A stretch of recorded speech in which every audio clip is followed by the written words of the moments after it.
안녕하세요. 저는 국민대학교 정보보안 암호수학과 박원광 교수입니다.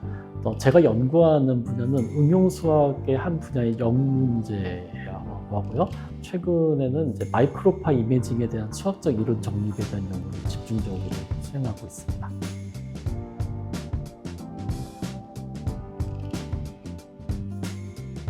일단 실제 문제는 대부분 복잡하고 계산량이 많습니다. 계산 수학은 수치 기법이나 컴퓨터 공학을 이용해서 복잡하고 손으로 풀 수 없는 문제를 해결하는 기법인데요.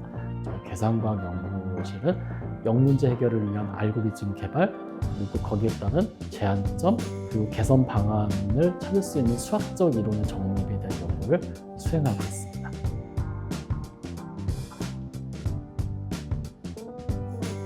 영문제는 어떤 결과를 우리가 보고 그 결과가 무엇 때문에 이런지 원인을 찾아내는 연구 분야라고 보시면 되겠습니다. 수학에서는 영문제를 풀 때 어떻게 하냐면은 일반적으로 어떤 현상에 대한 수학적 모델링이 있을 거고요. 그러면 그 결과를 보고 우리가 그 원인이 되는 거를 수학적 모델링에 기반해서 역으로 추적해서 푸는 거를 영문제 해결한다고 보시면 되겠습니다.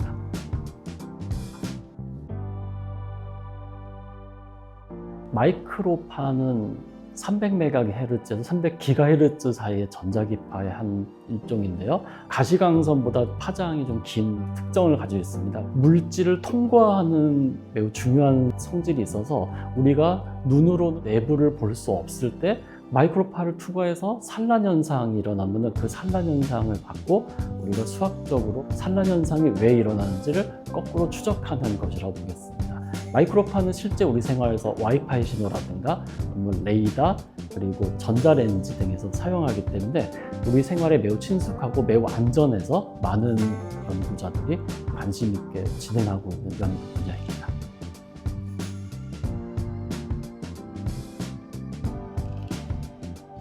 영문제에서 실제 예를 들면은 의료 영상 같은 것이 있겠죠. CT라든가 아니면은 태아의 얼굴이라든가 손가락이 다 있는 자는 초음파 검사, 그리고 기흉 같은 거를 판별할 수 있는 전기 임피던스 촬영 같은 기법이 있고, 요즘 많이 문제가 되는 찡포를 우리가 어떻게 하면 탐지할 수 있을까?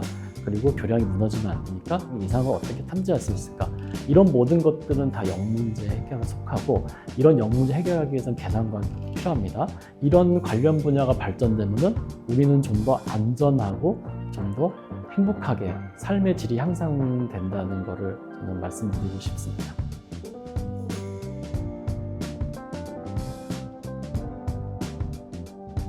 일반적으로 수학 문제는 특히 이제 저희가 연구하는 의료 영상이나 다양한 영문제는 문제 자체가 근본적으로 비선형이고 해가 존재하지 않을 수 있고 해가 여러 개가 나올 수 있습니다. 그래가지고 이런 문제 해결을 하기 위해서 대부분 뉴턴의 방법이라는 반복적 방법에 기반한 알고리즘이 개발되었는데요.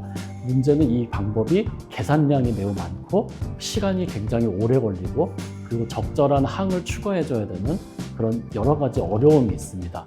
최근에 개발된 기계학습 방법은 데이터와 실제 결과를 학습을 해서 굉장히 빠르고 정확하게 우리가 원하는 결과를 도출해낼 수 있는 장점이 있어서 많이 각광받는 기술이기도 하고요.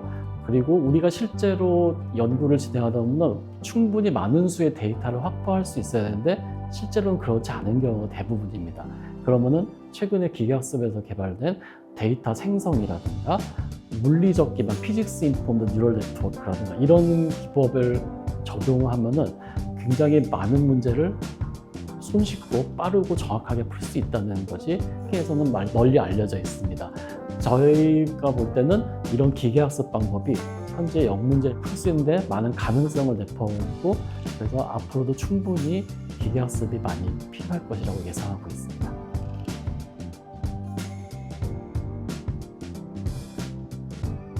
제가 이론 연구만 하다가 최근에 공동 연구하면서 실제 문제를 해결하는 분들을 만나서 대화를 나누다 보니까 제가 알고 있던 지식과 그분들이 알고 있던 지식 사이에 간격이 꽤 크다는 걸 알 수 있었습니다. 그래서 그분들의 의견을 받아들여서 문제를 해결하려더니 새로운 이론이 필요하게 됐고요. 근데 기존의 방식으로는 이걸 해결할 수 없어서 제 나름대로 독창적인 방법으로 문제를 해결해서 새로운 이론을 정립을 했습니다. 그런 점이 독창적이고 관련 연구 분야에 큰 영향을 주었다고 판단이 되어서 선정이 된 것 같습니다.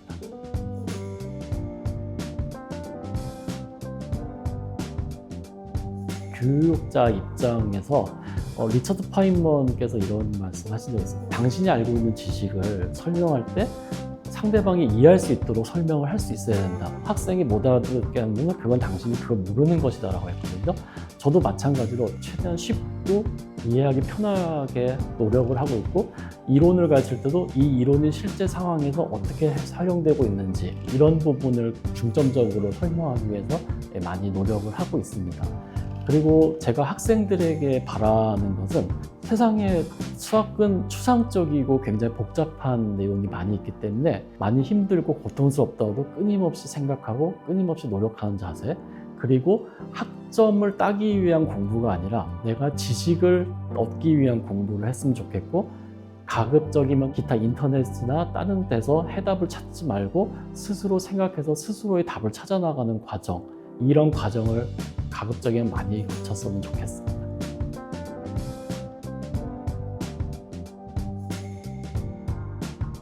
비판적인 사고를 갖는 것입니다. 연구 논문이나 어떤 결과를 봤을 때 왜 이렇게 해결하려고 했을까? 저렇게 하면 안 될까? 이렇게 끊임없이 비판적인 사고를 갖고 어떻게 하면 좀 더 나은 결과를 얻을 수 있을까? 어떻게 하면 좀 더 좋은 결과를 얻을 수 있을까? 하는 것이고, 또 하나는 다른 분야의 사람을 이해를 시키는 것이 필요합니다. 저는 이 과정을 소통이라고 보는데요.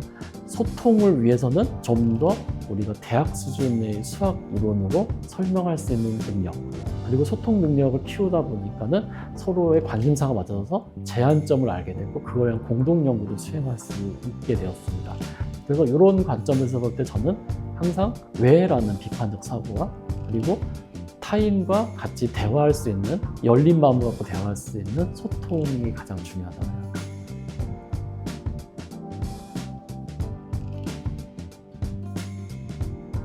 뉴턴의 제2법칙이라든가 푸리의 변환, 막스웰 방정식처럼 수학에서의 위대한 결과는 굉장히 간결하면서도 누구나 쉽게 받아들일 수 있지만, 그 시기에는 굉장히 많은 의미를 내포하고 있는 경우가 많습니다. 저는 아직까지 그런 결과를 만들어내지는 못했습니다만, 언젠가 기회가 된다면 그런 훌륭한 결과를 만들어보고 싶은 것이 최종적인 목표입니다.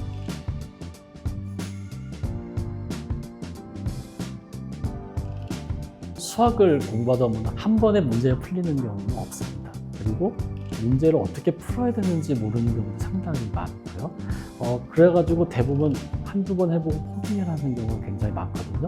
근데 이거는 사회에서도 마찬가지입니다. 앞으로 내가 모르는 일을 끊임없이 많이 하게 될 거고, 내가 처음 보는 사람들과 끊임없이 소통을 해야 되고, 이 과정에서 시행착오도 많이 겪어야 되고 좌절도 하고 그럴 겁니다. 하지만 여러분 잘 알고 계신 스티브 잡스도 여러 번 사업에 실패한 경험이 있고, 김연아 선수도 세계적인 피겨스케이터가 되기 위해서 10,000번 넘게 넘어졌다는 이야기가 있습니다. 성공하는 사람들이 항상 실패하고 좌절하고 극복하기 위해서 끊임없이 노력하고 자기 성찰을 하기 때문이라고 생각합니다. 여러분들도 한두 번 실패했다고 너무 힘들어하지 말고, 내가 정말 도전하고 싶은 분야, 도전하고 싶은 것이 있으면 끊임없이 도전해서 노력을 하다 보면 언젠간 여러분께서 큰 성과를 이룰 수 있을 거라고 봅니다. 여러분 아무리 힘들고 좌절하고 싶을 때 여러분 주변에 항상 가족이 있고 친구가 있고 교수님들도 있고 많은 분들이 계십니다. 그분들과 함께 소통하면서 생활하시다 보면 여러분들도 언젠가는 좋은 성과를 이루실 겁니다.